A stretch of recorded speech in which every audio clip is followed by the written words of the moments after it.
I slammed the brakes in my own driveway, my heart hammering so hard it felt unreal. I hit the garage opener and it shrieked, choking halfway up.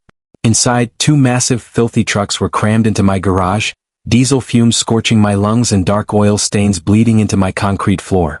Rage detonated instantly. This wasn't a mistake, it was a home invasion. And there she was, planted in my spot like she owned it. Delilah, the infamous HOA vice president, clutching her clipboard like a weapon, wearing that smug, self-satisfied smile soaked in arrogance. "What the hell are your trucks doing in my garage?" I shouted, my voice vibrating with fury. "Emergency protocol," she sneered back. "I have master keys for the good of the community." One truck belonged to an HOA board member, the other to her husband. They'd moved in while I was gone and had the nerve to leave me a violation notice. That power-drunk Karen had just declared war on the wrong man.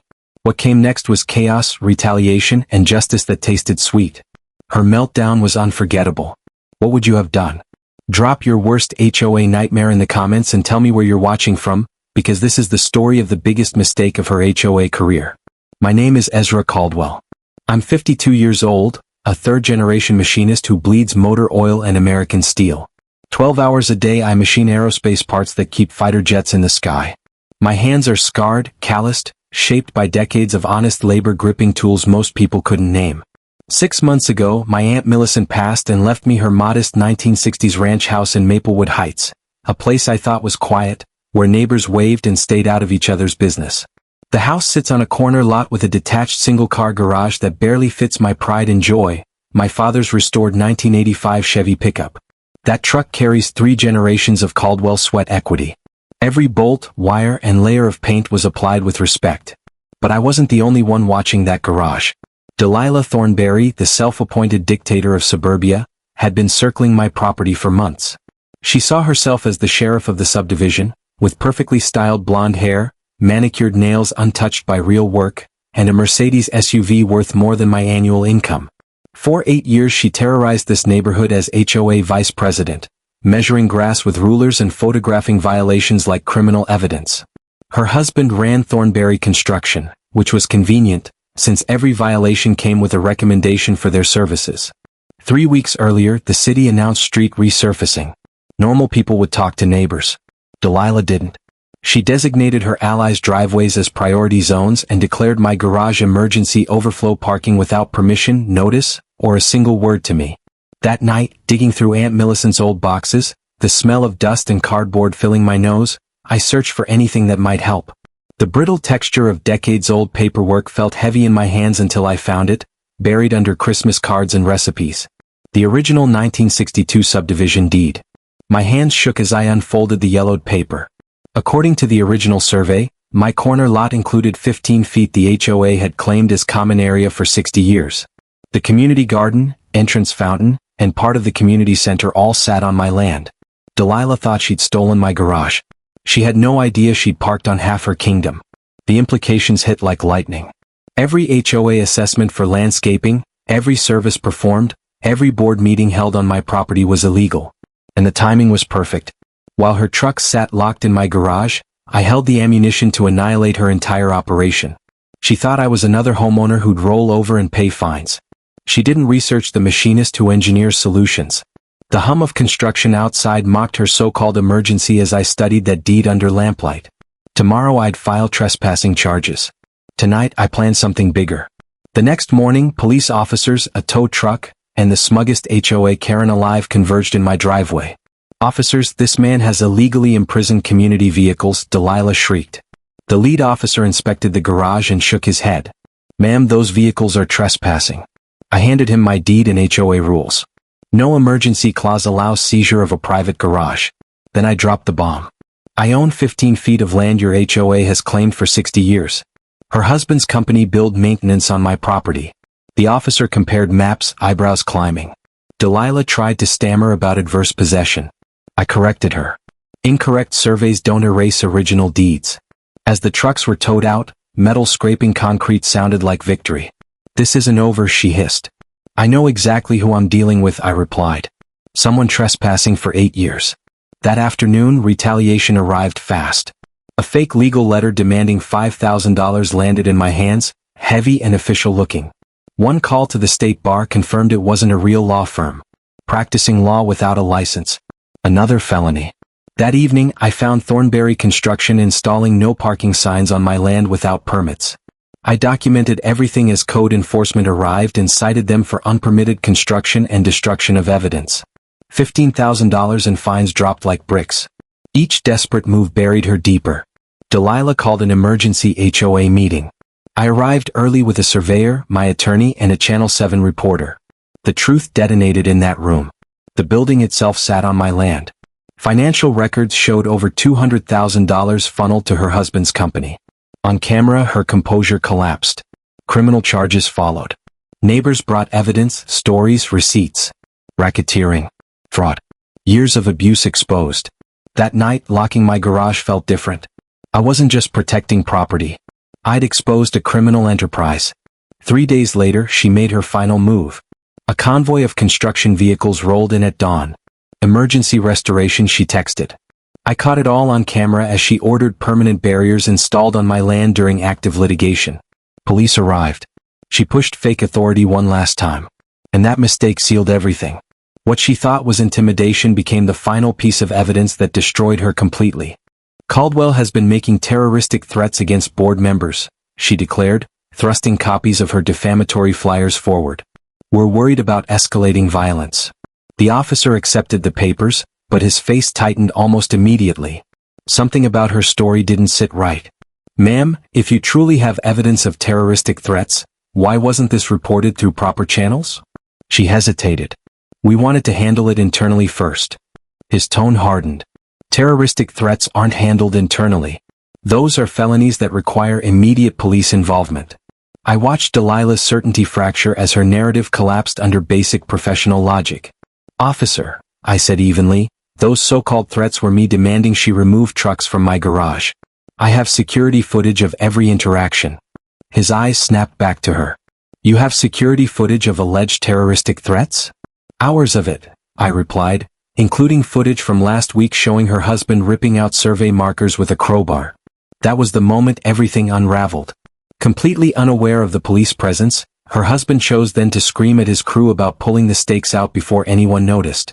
His voice echoed across the site like a confession blasted through loudspeakers. The click of handcuffs closing is a sound I'll never forget. As officers led both Thornberrys away on charges of evidence tampering, destruction of property, and filing false police reports, Delilah made one last desperate plea, insisting they were making a terrible mistake and that I'd manipulated everyone into turning on respected leaders. But it was over. Her emergency construction project had become an active crime scene. The concrete barriers she'd rushed to install sat abandoned, silent monuments to her arrogance. That afternoon I stood in my driveway, surrounded by police tape and evidence markers, holding the keys to the garage where this entire disaster had begun. Delilah thought she could steal my parking space and bully me into compliance. Instead, she triggered a chain reaction that exposed years of fraud and landed herself in county jail. Her final gamble failed so completely she might as well have arrested herself. That evening, as news vans crowded the neighborhood and neighbors celebrated openly, I reflected on how simple it really was. Locking those trucks in my garage wasn't just about protecting my property. It forced a criminal conspiracy into the light. Every escalation she attempted only created more evidence against her. The weight of the police reports felt strangely satisfying as officers documented unauthorized construction, evidence tampering, false reports, and fraud. The list of charges kept growing.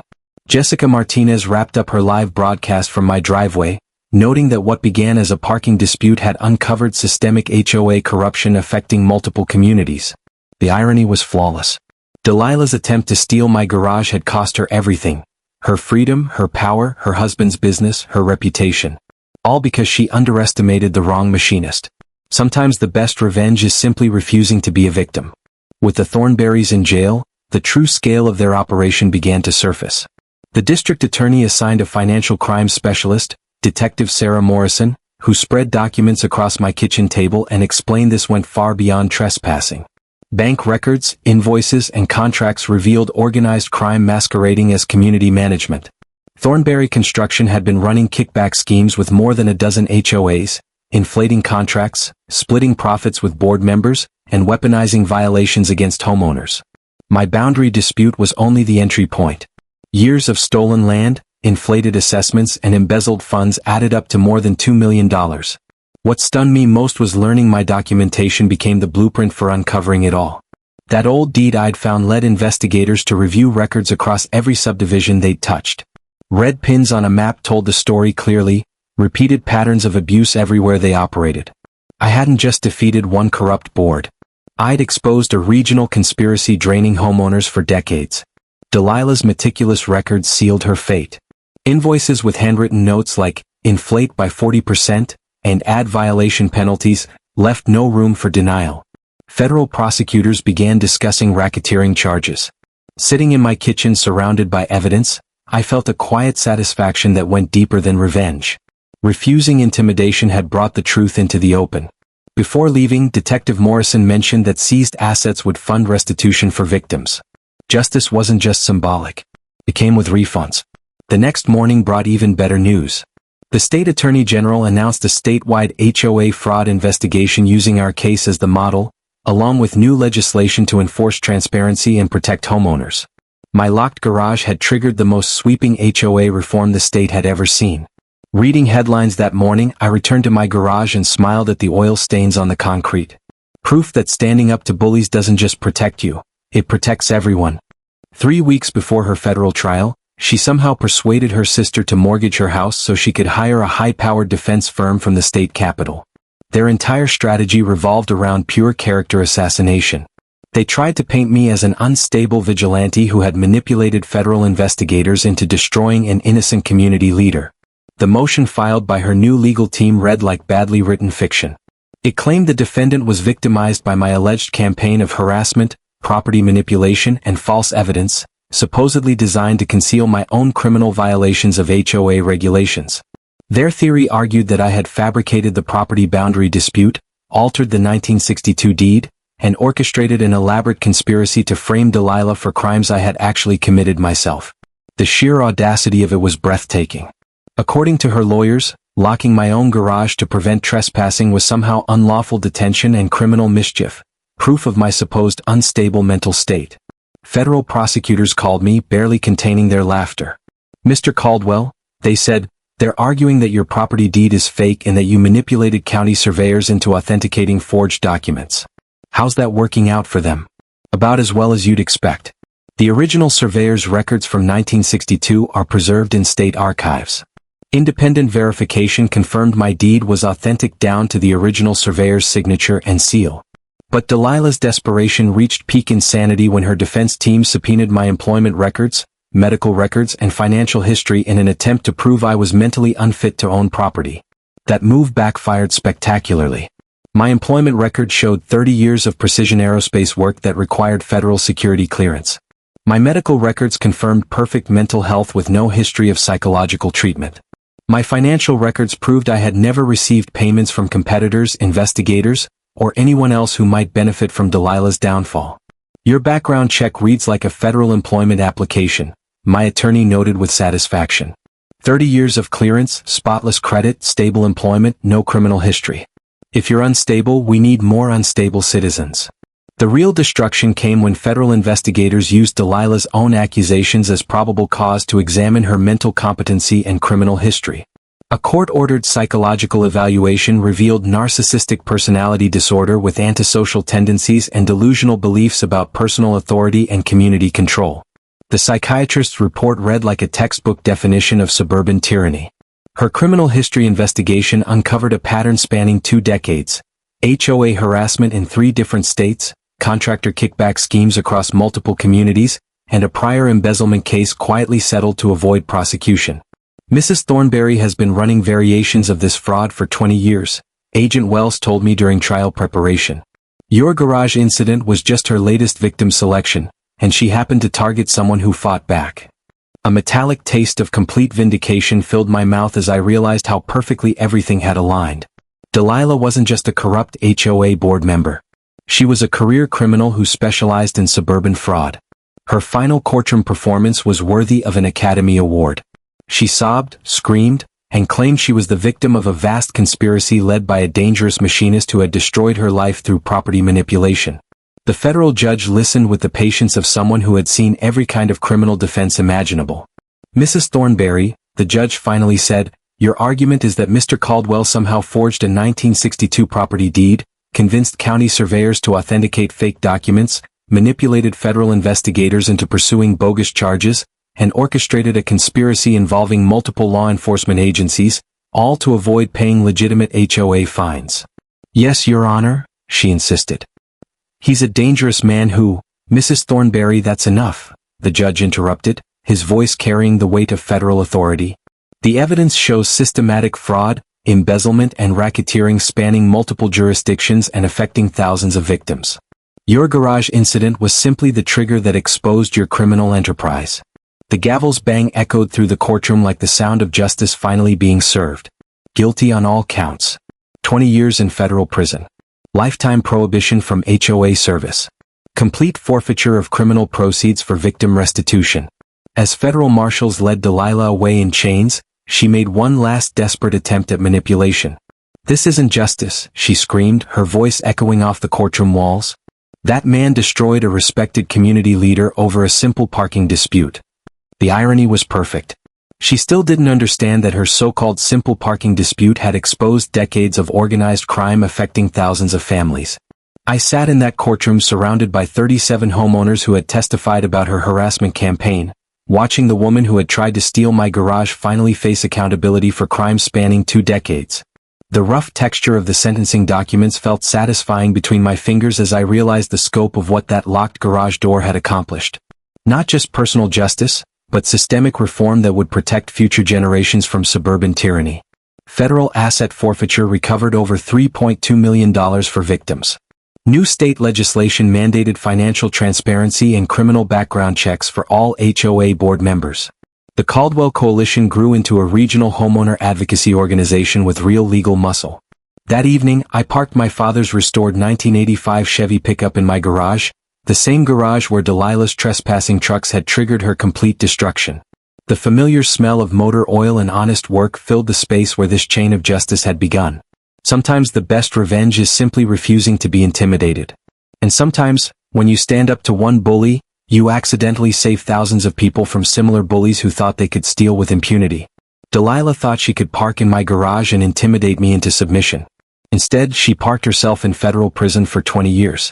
The Queen was dead. Long live property rights. The day her federal conviction became final, our subdivision held the most satisfying block party in HOA history, broadcast live on Channel 7 News. I stood in my garage, ground zero for the beautiful destruction of suburban tyranny, surrounded by neighbors who had suffered under Delilah's reign for years. The smell of barbecue smoke mixed with motor oil, creating the perfect aroma of freedom. "Ladies and gentlemen," reporter Jessica Martinez announced, "we're broadcasting live from Maplewood Heights, where a simple parking dispute triggered the largest HOA fraud prosecution in federal history." My garage door stood wide open, displaying the exact spot where 2 trespassing trucks had accidentally exposed a criminal conspiracy worth millions. 18 months ago, she continued, Ezra Caldwell came home to find HOA vehicles illegally parked in his private garage.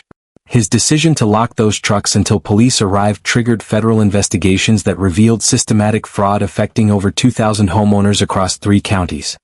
The crowd erupted in applause that echoed off the garage walls where justice had been born. Federal prosecutors arrived with charts showing 47 HOA communities tied to the same fraud. Task forces were now investigating corruption in 12 states using methods developed from my case. I looked out at neighbors who had once been terrorized into silence and spoke with the confidence of someone who had seen bullies lose their power. This wasn't about one corrupt HOA board. This was about constitutional property rights defeating organized crime disguised as community service. When I announced that every victim would receive full restitution plus interest, the celebration exploded into cheers that carried for blocks. Justice hadn't just been served. It came with checks in the mail. Years later, our subdivision stands as proof of what happens when intimidation fails. Property values rose. Transparency replaced secrecy. Neighbors replaced tyrants. My garage still smells like oil and honest labor, and every time I park that old Chevy inside, I'm reminded that all of this began with one simple decision. I refused to let someone steal my parking space. And that refusal changed everything.